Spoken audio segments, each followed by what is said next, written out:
welcome back. As you know, today is Tech Wednesday, so we speak all things that have to do with technology. For those of you who've just joined us, we are talking all things understanding the cloud and everything that has to go in between. Cloud computing has become one of the main fastest growing trends when it comes to the technology industry. And joining us in the building is Jamie Channels, who's going to be speaking to us, or rather who already started speaking to us about what that means for the technology company. But now we're going to be talking about the 5 cloud trends that are set to infiltrate and do amazing, incredible things for the IT industry. Okay, now can we talk about the first one? The first one that you wanted to talk about is AI, correct? Yeah, I think AI is very topical at the moment and super interesting and very useful because there's a company called OpenAI that have just made their services available online for free. Okay.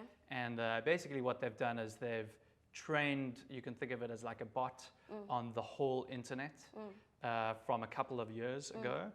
And with that, you can ask it any questions, and it's like asking a super intelligent person whatever you want. Okay. Can I ask, how is that different to Google? Because Google, I ask questions and then they give me answers. That's a great question. Yeah. So like Google will kind of give you a little broken down answer, but it's actually pulling that from a web page, whereas this thing is actually writing your answer for you as you ask it. Oh, okay. Because sometimes I ask Siri questions and then they give me like multiple answers. So this one gives me like a conformed answer of of all the answers basically? Exactly. So it's taking millions of web pages and it's actually just formatting it in exactly what you ask it for. So I could have asked it on the way in here, what are the 5 things I should be aware of when conducting a live TV interview? Yeah. And it would have not actually recommended, a blog or somebody's writing, but it would have given me basically scientifically what it thinks is the 5 most important things. Oh my God, that is incredible. And that changes things completely because most of the time we're used to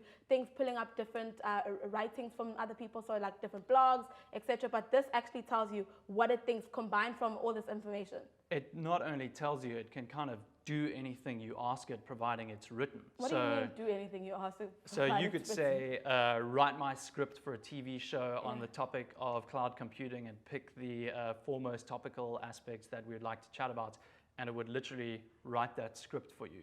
I'm sure the people in high school are rejoicing over this right now. Absolutely. It is a complete nightmare for all written submissions in any form for schools, universities, and it's a brilliant tool as well because, if you're a student and you've got a geography question about X, you can actually just ask this and it'll save you the time you would have previously used going to Google, and it will tell you the most likely correct answers in whatever format. Okay, now as we know, we're moving into a digital world, if we're not in one already, and we're wearing a lot of things that are able to tell us a lot of information. For example, Apple Watches, so many things that are advancing our health, etc. Can we talk about edge computing?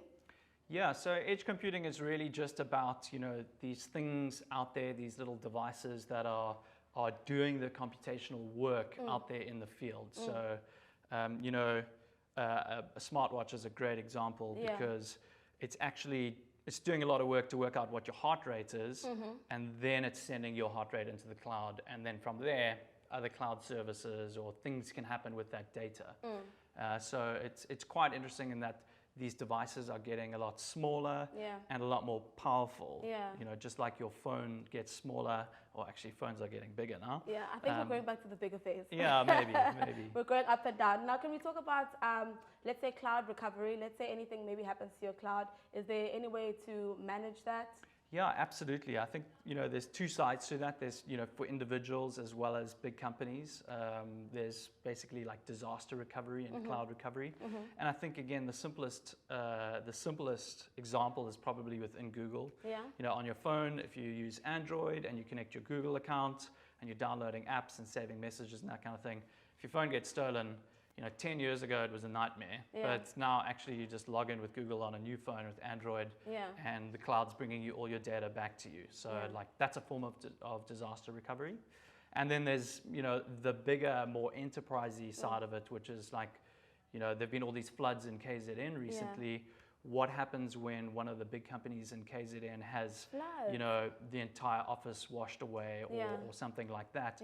And that's a bigger example of disaster recovery. But again, they would use, off-site storage and basically have all of their stuff sitting in the cloud somewhere, so that actually they just go to another, they'll just find another office, buy some new computers, and everybody logs on, enters their nice secure password, and away they go as if nothing ever happened. Amazing. Thank you so much for joining us and talking to us about all things that have to do with the cloud. Now, if someone maybe wants to go to your business yet again and find out more about what it is that you do and maybe get your services, where can we go? Where can we get connected? And maybe they have a question for you specifically, Jamie. Where can we find you? Yeah, I mean, we're a tech company, so of course everything is online, sovtech.co.za, and then we're also on Twitter. We love Twitter. We think it's a great cloud-based tool. Yeah. Why Twitter specifically? Yeah, because I mean, Twitter allows you to speak to anybody else who's got a Twitter account. Okay, cool. Which is like a huge thing to be able to actually just do that. Yeah. But you can find me at chen_dog. Yes. And you can find Sovtech at SovtechSA. Thank you so much for joining us. Hopefully you guys have learned all you need to learn about understanding the cloud. If you don't, though, he gave you those handles, so make sure you are going to his handle, asking him all the questions. Because what we love here on EKSE is when you guys are knowledgeable and you have information to help you in your future. To all the kids who are thinking of cheating in their exams right now because of that new AI that came out, I'm watching you very closely and won't help you in the highest stage of education. Right now, though, I feel like we need to head over to Miguel Kizzy Keys to find out what's happening with the artist Spyro in the building.